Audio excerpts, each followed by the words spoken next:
In this walkthrough, you'll learn how to create your first cloud flow using Power Automate. Cloud flows are the instant, automated, and scheduled flows you create using triggers, actions, and connectors. This gives you flexibility on the type of automations that you build. To start, we will look at how to explore the hundreds of available templates, then we will choose a template, and finally complete the template to build your first flow. Then, we'll build your second flow by starting with a blank flow and walking through adding a trigger and an action. From there, you'll be ready to start building your own flows. To begin, let's switch over to a new blank browser tab. Click New tab here. And then let's enter https flow.microsoft.com. When you do this, you'll automatically be directed to the appropriate version of Flow for your particular region. And now you should have a similar page to what I have here. And so to begin with, what we're going to do is we're going to navigate over to Templates. And after a moment, the templates load. And so here you can see that you can either scroll through and browse the hundreds of templates that are available, or if you want to do something specific, like maybe you want to send an email, you could do something like Outlook and then search. And so this is going to show you all of the different ones that have Outlook in them. So you can see there's some that are Outlook.com, some are Office 365 Outlook, so quite a variety here as well. Or maybe you want to change it more and say something like send email. And so once again, you see a litany of templates that have access to do the things that you want to do. For example, maybe you want to send an email when a new message is added in Microsoft Teams. So now we can select this template. Here you'll see different information about the template. So what connectors it's using, so Teams and Office 365 Outlook, a brief description, and it also shows you the connectors that are used, and it will show you the account that the connections are using. So here we could add additional ones, or if you've never connected to that data source before, you could walk through the quick connection for that. But in this case, we look good. So we're going to click on continue. And after a few seconds, you'll be loaded into the Flow Studio where you can start to finish filling out the template. For example, it wants to know what team do you want.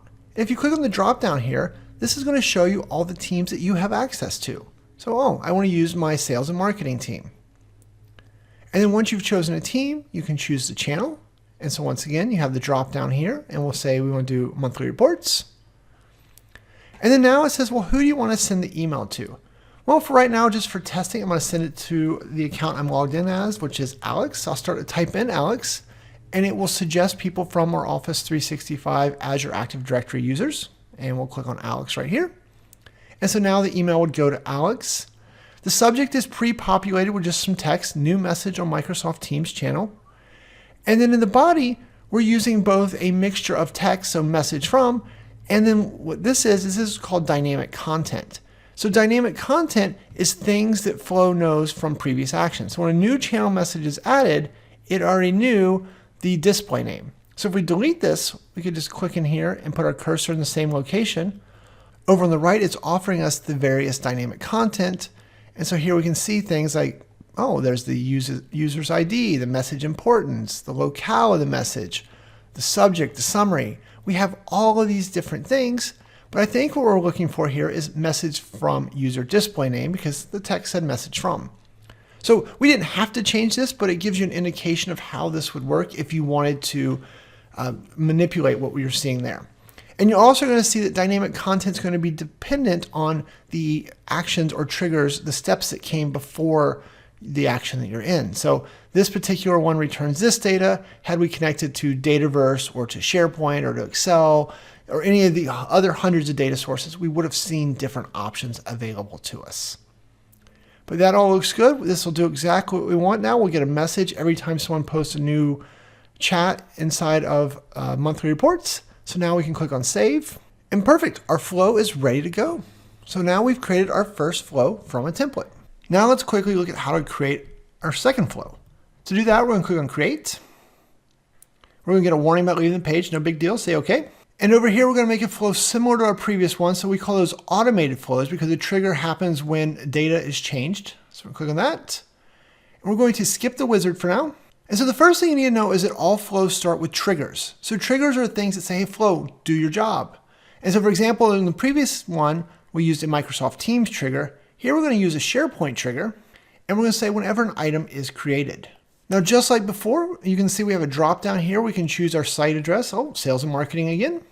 And then we can choose which list from that particular site, so the product list. Every time a new product is added, What do we want to do? We want to get an email. So now we're going to say new step. And so this is now going to add an action. So what do we want to happen? And so here we're going to choose Outlook. And we're going to go with Office 365 Outlook. And then here in the search bar, we're just going to type in send. Oh, look, send an email. So this will allow us to use that action. And now, like just before, we're going to fill in the blank. So who do we want to send it to? How about we'll send this one to Megan. So we'll search for Megan. Oh, there's Megan. For the subject, we'll say a new product is available. And then down here, we'll just give it the title. So we'll say title, so text, and then we'll use dynamic content again by looking over here on the right. So you can see we have different dynamic content because we used a different trigger. And these are all the fields available from our SharePoint list. So there's title right at the top. And there you go. So we have the beginnings of the same that we used earlier. Over here on the left, we're going to put in a name and we'll say alert Megan to a new product. And then over here on the right again, we'll say save. And just like that, we've built our second flow. Now keep in mind that we can continue to add as many actions as we want. We can connect to different data sources, different connectors. We can have branches and all types of conditions. There's a lot of things that you'll learn as you go further with flow, but this gets you started by understanding that all flows have a trigger to start and an action, one or more actions of what you want to do once it begins. And that's it. This flow is off and running, and you've created your first 2 flows. So now you're ready to learn more about flow so you can continue to automate your business processes.